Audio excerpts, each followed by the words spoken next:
why Werewolf by Night was the perfect debut for you, and were you a fan of the comic? Getting to do Werewolf by Night is perfect for me because I loved it as a kid. I still have my comics that I bought when I was whatever, 9 years old, 8 years old. I still have those. So when I was having this conversation with Kevin Feige about directing, and he was like, well, what would you want to do? And I'm like, Werewolf by Night, of course. And he was just like, wait, what? I was like, yes, I love that. So for me, it's perfect, not only for that reason, but also because every Saturday while I was growing up, my brother and I would be in front of that television watching monster movies. That's what we did. That's what we lived on. That's what I grew up with. And I love them so much. And I love them because they are not just scary and thrilling and all of that, but they're emotional too. And they're about people with problems that need help. And I was always upset when the monsters were being chased and killed and all of that, because I kept thinking like, wait a minute, nobody wants to be a monster. These are people that need help and assistance. Why aren't you, So there was a great empathy I had for them. And I thought that there would be an interesting track we could take with this story, which delved into that area of the story. You touched on this a bit, but what was your vision for the story and your approach to unfolding it? I wanted Werewolf by Night to simply be, first and foremost, a love letter to all of those movies I watched growing up and loved. The Universal horror movies, the Hammer films, the Godzilla movies, Ultraman, King Kong, Planet of the Apes, Poltergeist. All of this stuff to me was what I loved. And what I loved about most of them was that they had a heart to them. They understood what humanity was. They understood what empathy was. And I wanted this to be a reflection of that. More than anything else, I wanted it to be a reflection of that idea of what it means to look someone in the eye and try to understand them and understand what is going on behind them, as opposed to just labeling them as a monster and wanting to destroy them. To me, I don't know, there's too much of that in our world as it is, and I wanted to go the other way with it. As far as the MCU goes, how does this character Jack fit into the timeline? Well, we're going to find out, aren't we? Jack Russell fits into the MCU timeline just like everyone else is. Because it's in black and white, just because it's old, doesn't mean it's not current. And he is existing alongside of everyone else we know and love in the MCU right now. But we chose to just tell this story of one night in the life of Jack and Elsa. That's really what I wanted to do, just tell the story of one night in the life of Jack and Elsa, not get caught up in how he's connected here or how he's going to be connected there. We'll find out some point, but let's just worry about this right now. Why is the retro film look a good pairing for the story?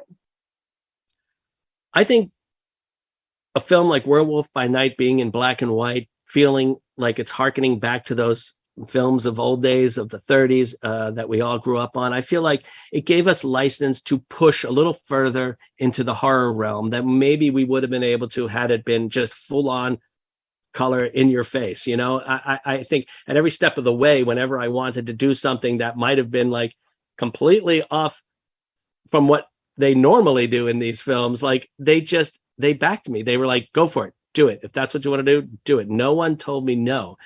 And I have to say that I'm very grateful for that, because I feel like we were able to create an experience for the audience that is different, that is unique, and something hopefully refreshing and fun for them to experience on, around the time of Halloween. What is the overall tone, and how did you enhance it with music?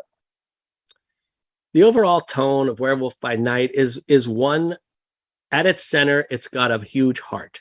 It's got a huge heart. And that to me is always the most important thing of any story. What are you trying to say? And how are you saying it through your characters? And I wanted it to be something where people would relate to each of the characters and understand why they're doing what they're doing, and not be so, to be little kitschy, not to be so black and white with the story, to have layers, and to delve deeper and understand what it is like to have an issue or a problem that you need help with. What it is like. What does family mean to these characters? Family is a big central theme in this story, and what does that mean to them? And that's not something you normally delve into in a werewolf movie, or usually it's about just the scare and the horror of what's happening. But I wanted to kind of try and go a little deeper with that, and make these characters something other than two-dimensional. Speaking of that, how does the use of shadows and silhouettes enhance the scare elements? The thing about horror movies is what you don't see is always far scarier than what you do see.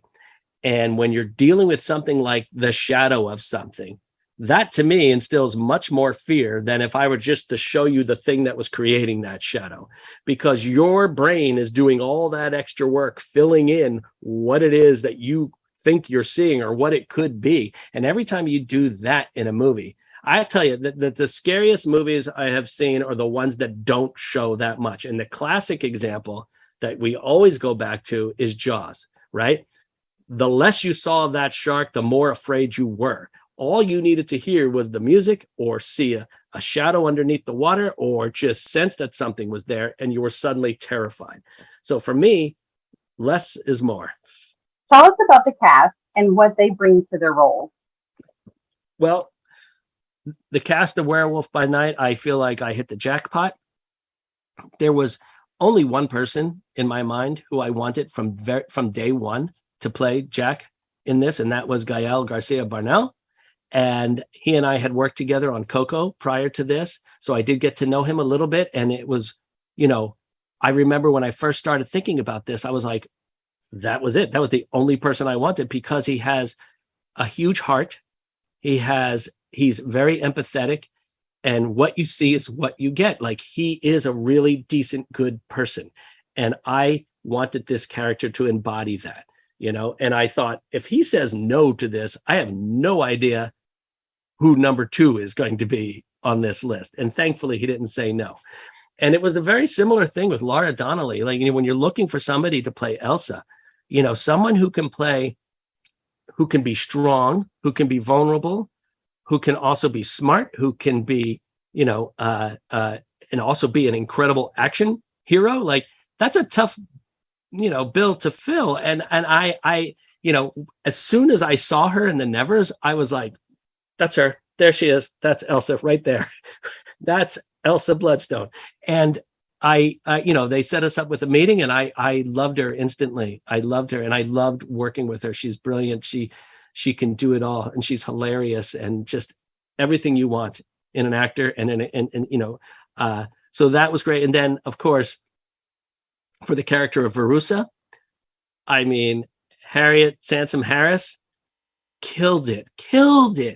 I could tell you, like, on set, watching her work, I was like, the editor, Jeff Ford, and I would be on set watching as we were doing takes, and I would just be laughing and trying to hold back, because she was so good and so arch and so over the top in the best way possible without being over the top.